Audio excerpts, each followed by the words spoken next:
Hi guys, it's Susan. I just came back from my trip to Japan. So I just wanted to give a couple of tips on traveling light, or as light as you can to save some money on check-in bags. So okay, this video is gonna be a bit on traveling in general and a couple of things about Japan in general. So I'm gonna go over traveling in general.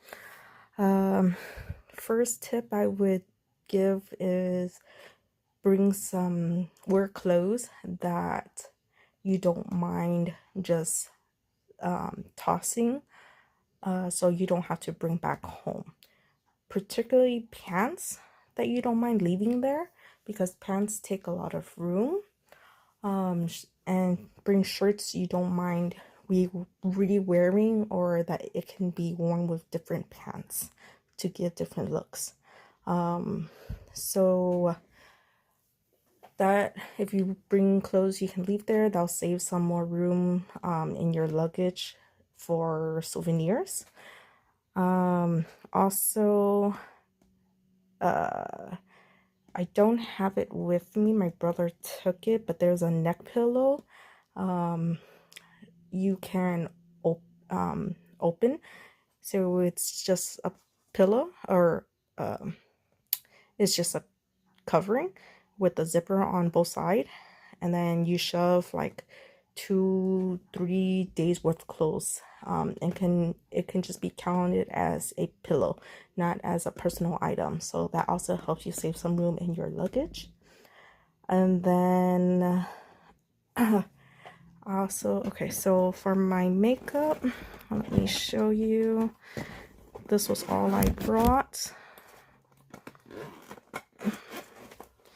Okay, I have this combined together, so it's a bit hard to open. I took these from the hotel. I used their cotton pads to for the makeup remover. Oops, here's another one. So I made this kit for all of my cream liquid makeup. So I have my foundation, concealer, bronzer, blush, highlighter, even my face primer on here. So you don't even have to buy travel or find travel size makeup. You can just use all the makeups you have at home and just create your own kit. And then find a palette that has multiple uses. So my eyeshadows, yeah, bronzer, highlighter, blush, so all in one. And then you can make multiple looks with the eyeshadows. And then, here you can also use one of these and put the eyeliner, and then the eyeliner you can also use as mascara, I believe. So try and find things that are multi-purpose. Okay, so that's my tip for makeup. And then back to packing clothes.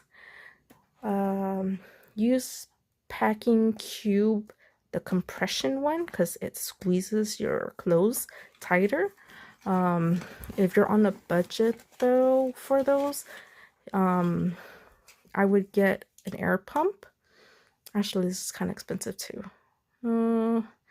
There's also the manual pump, but so you get those bags, the vacuum sealed bags, and then you can use the manual pump one or electric pump one sorry, that's a bit loud, to compress your clothes, so it saves more room there too.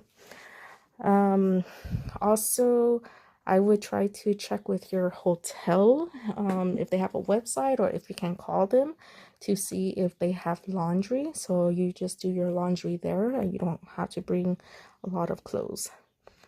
Okay, so Japan has a luggage service where once you land at the airport, you can go to their booth and then sign up for them to send your luggage directly to your hotel.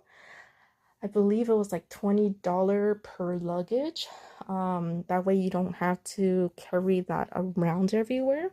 Especially in Japan, it is very, very crowded, or at least the time I went. And all we went by was by train. So you do not want to be carrying a lot of luggage. Oh, also, if you do go to Japan, you're going to be bringing back a lot of souvenirs. So, one, pack light and put everything in a small luggage. Put your luggage inside a bigger luggage. That way you can just use that as your check-in. And then another tip was for your personal bag, put at least 2 days of clothes plus your PJs, because the luggage service, they take about up to 2 days once, because I was traveling from hotel to hotel, so one or twice they ended up taking 2 whole days before I got it. And luckily I packed at least a couple of days worth of clothes in my personal, and also I had my neck pillow clothes, so I was okay. But I know my brother and his kids were running out of clothes because it was in their big luggage. So note to self for that one.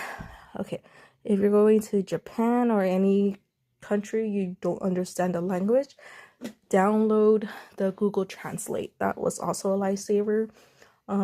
It translated from pictures to voices to it just typing. So that was really useful. Japan, you're prepared to walk a lot and be surrounded by a lot of people. So wear a lot of not a lot. Wear comfortable shoes, because if you're going by train, you may get lost. We got lost so many times. It got so confusing. It's harder for us because we were trying to look for elevators. Japan does not, they do have elevators, but it's very confusing. So prepare to walk a lot. So wear comfortable shoes. Their weather. Sometimes it's gonna be saying it's raining. It ends up being hot. So don't prepare all your clothes for just cold weather. Have a mixture. You don't need to bring umbrellas. You can ask your hotel if you can borrow some. Plenty of hotels have some available for you to borrow. Okay, so now I'm going to Japan. Japan tips. One, bring a hand towel, because restrooms will not have towels for you. They'll have the air dryer, but just bring a hand towel and just leave it in your bag. They don't have trash cans, so bring your own trash bags, particularly the big ones with the handle, and then just kind of carry that around. And then when you do find a trash can, you can just throw it in there, but you won't see that many trash cans around. And then last thing was the coins. You are going to get a lot of coins from Japan. They look a little bit different from ours. So know your coins. That way, when you're paying for something, you're not just constantly using your bills, because you're going to start collecting a lot of coins. Yeah, so those are my tips for traveling, specifically for me, Japan, but also traveling in general. I'll try and leave a link to the pillow that I was talking about. I believe there's two versions now. The one that I used, there was two openings from the sides. That one is a little bit harder because you're just trying to shove clothes in from the edge. Versus the updated one, there's a zipper, just like, so the pillow's kind of like that. So there's a zipper on the edge like this. And then, so you're just shoving clothes and then you're able to zip it normally versus trying to shove clothes in from the sides and then closing it, zipping it both on the sides. But again, I'll leave a link. Maybe if I can find both of them, I'll leave a link for both. Okay, so any questions, leave a comment down below. Thanks. Bye.